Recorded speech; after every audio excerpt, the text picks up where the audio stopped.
নমস্কার সব দিদিকে আমাকে যে দিদিগুলো বলছো যে জন আন্দোলন পোর্টালে কিভাবে ভিডিও আপলোড করতে হয় এবং ছবি আপলোড করতে হয়, আমি আজকে আপনাদের দেখিয়ে দিব যে জন আন্দোলন পোর্টালে খুব সহজেই কিভাবে ছবি আপলোড করতে হয়। চলো দেখে নিই।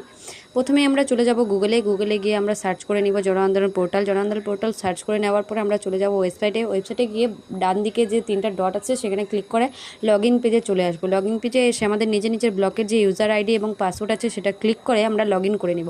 লগ ইন করার সাথে সাথে আমাদের সামনে চলে আসবে একটা ফর্ম, সেই ফর্মটা আমাদের ফিল আপ করে নিতে হবে। কিছু কিছু ক্ষেত্রে করা আছে এবং কিছু কিছু ক্ষেত্রে আমাদের নিজেদেরই করে নিতে হবে, যেমন থিম, নিজের AWC সিলেক্ট, এরকমই কিছু সিলেক্ট করে নিতে হবে। আর আমাদের যে AWCগুলোর নামগুলো আছে সেটা ওয়ার্ড ওয়াইজ দেওয়া আছে। যেমন ধরো কারো AWCর নাম যদি A দিয়ে শুরু হয় তাহলে এর ঘরে প্রথমেই পাওয়া যাবে, B দিয়ে হলে এর শেষের পরে B আসবে, বিয়ের ঘরেই নামটা পাওয়া যাবে। এবং তারপরে সি এর ঘরে AB শেষ হওয়ার পর সি দিয়ে যদি হয় তাহলে সি দিয়ে পাওয়া যাবে।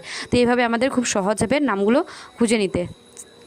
আমাদের নিজে AWC সিলেক্ট করার পর তারপরে ইভেন্ট ডেটটা আমাদের সিলেক্ট করে নিতে হবে। তারপরে এখানে দেখুন পার্টিসিপেন্ট যারা আছে ডিটেলস এখানে সিলেক্ট করতে হবে, ফিমেল মেল বাচ্চা কতজন ছিল সেগুলো বসিয়ে নিতে হবে। তারপরে এখানে দেখো আপলোড ফটো। এই একটা জিনিস খুবই জরুরি কথা জেনে নেওয়া দরকার আমাদের, যে এখানে ছবি আপলোড করতে হলে ছবিটা 2 MBর মধ্যেই থাকবে। 2 MBর বেশি ছবি কিন্তু এখানে নেবে না। তাই আপনারা ছবি দেওয়ার আগে অবশ্যই দেখে নেবেন ছবিটা কত MBর মধ্যে রয়েছে, সেটা অবশ্যই 2 MBর নিচে হতে হবে, বেশি হলে হবে না। তারপরে এখানে দেখেন ডেসক্রিপশন দেওয়া আছে, আমাদের কিছু ডেসক্রিপশন লিখে সাইডেই সাবমিট করার বাটন আছে, এখানে সাবমিট করার বাটন